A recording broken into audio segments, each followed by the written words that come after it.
Now, I know in the last videos I mentioned I wasn't going to specifically talk about Ferguson, and I'm still not going to do that. But again, it comes down to the context of what I want to talk about, which is protest and the nature of protests turning violent. This is a phenomenon that can be seen all over the world, and for a wide variety of reasons. And it's more common, perhaps, in societies that allow peaceful protest. But the problem is, of course, it sometimes turns into violence. And then what happens is authoritarian regimes look at democratic countries and say, oh well, this is what democracy does. So they use it as an excuse. But anyway, as I was looking at the news from Ferguson, it got me thinking about the situation back in Britain. Sorry, I should say back in 2011 in Britain. If you recall, in August of that year, we had serious inner city rioting in London, Birmingham, Liverpool, Manchester. I say Britain, it was specifically England. There wasn't any major unrest recorded in Scotland, Wales or Northern Ireland. It was a specifically English thing. Now, ostensibly it was about David Cameron's austerity measures, but I believe that was sort of an excuse used by the rioters. I mean, I'm one of many people who is very angry about a lot of the Tories' policies in this country. Sorry, I'm talking specifically here about the UK, just to talk about this situation.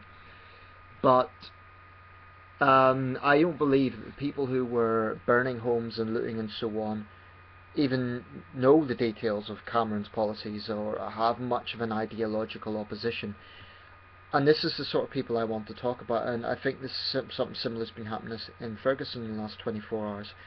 I strongly suspect that a lot of those people who are looting shops in Ferguson couldn't care less about Michael Brown, but they're using it as an excuse to do what they're doing.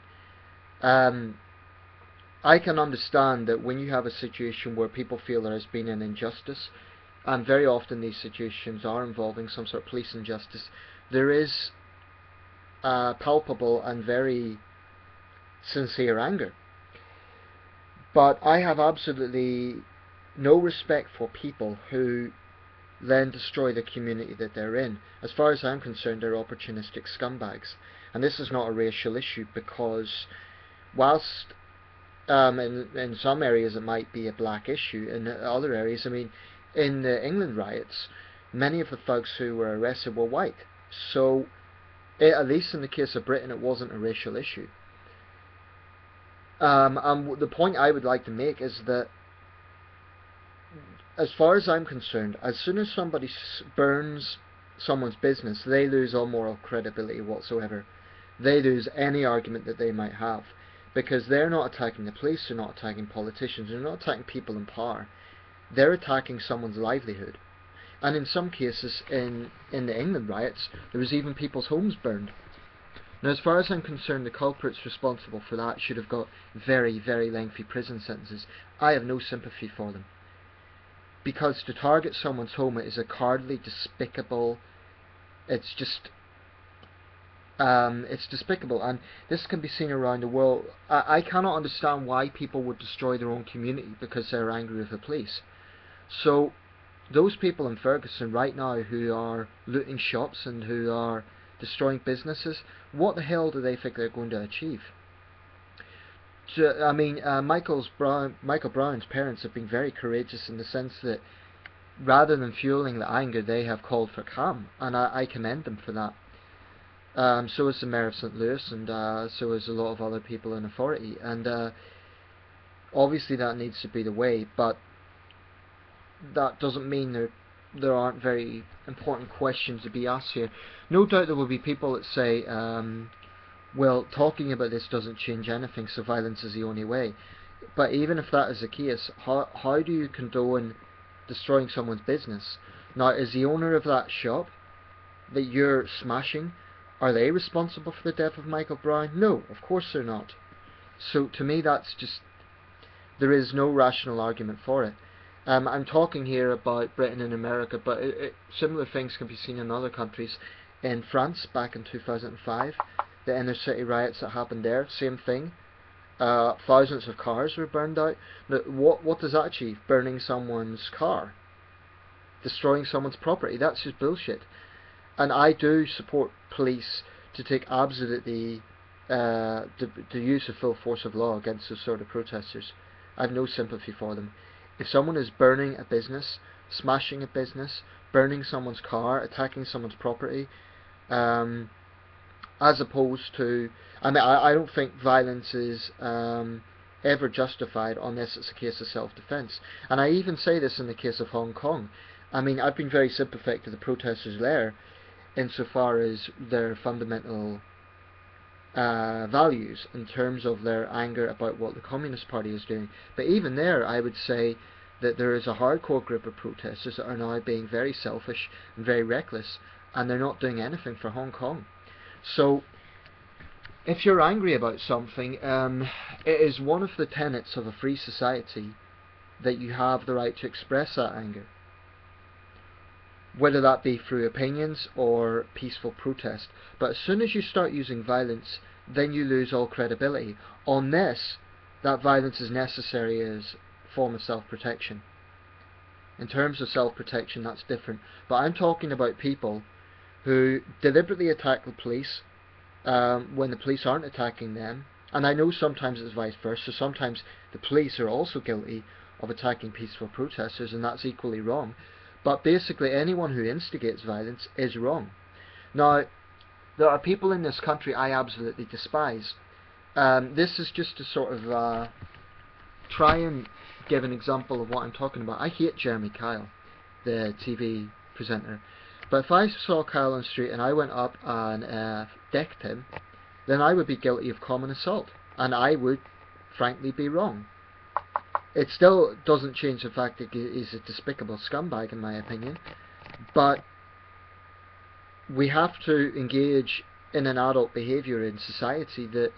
I mean, people will say, you know, I don't understand the situation, or these people are from disadvantaged backgrounds, etc., etc. They'll come up with excuses. In the end of the day, if you're burning someone's business, as far as I'm concerned, you lose all moral credibility. And whilst there are, in terms of Ferguson, there maybe are too many white Americans that make excuses for the police. But by the same token, in my opinion, there are too many African Americans who don't condemn violence, like the looting of businesses, which quite frankly, in the case of Ferguson, a lot of that is at the hands of African Americans. Now, I don't believe that's shit stirring. I believe it's calling a spade a spade.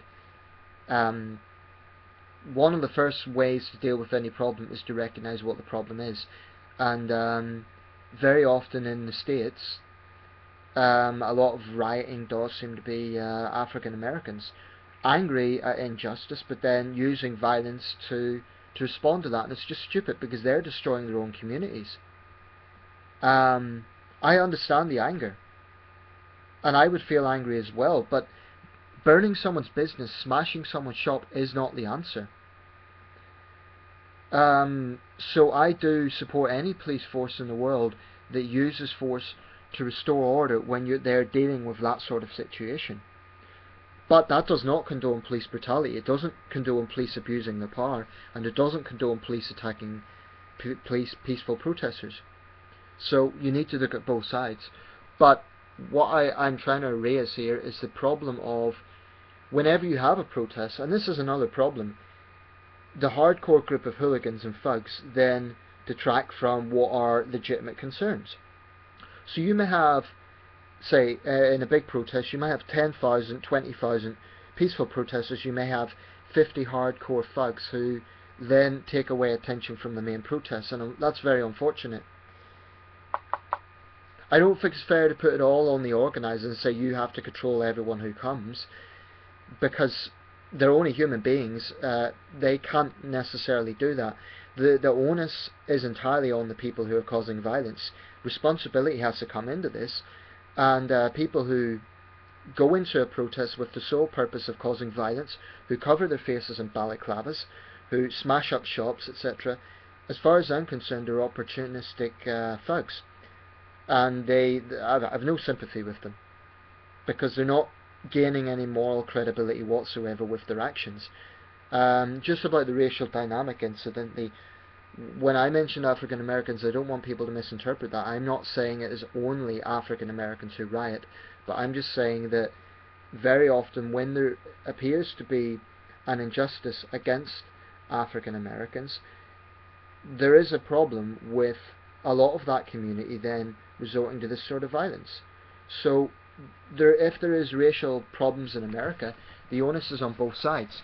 What I would say is it's up to the white community to condemn racism and to condemn police abusing their power, but it's also up to the black community and so-called black leaders to actually rein in on those who are causing violence. And frankly, a lot of the time they don't seem to do that. So yes, there is injustice, yes, there's anger, but there are ways to deal with this. That's my reflections. I was going to say as an outsider, but like I say, this has happened in Britain as well. So that, by the way, that is very rare in this country. But those 4 days in August 2011 were very intense, and a lot of businesses were destroyed, and it was terrible. There were harsh sentences handed out to those who were committing violence. I'm pleased about that.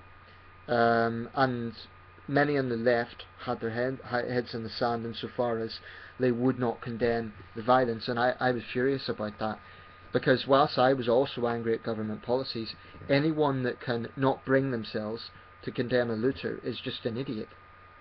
They have no moral credibility, in my opinion.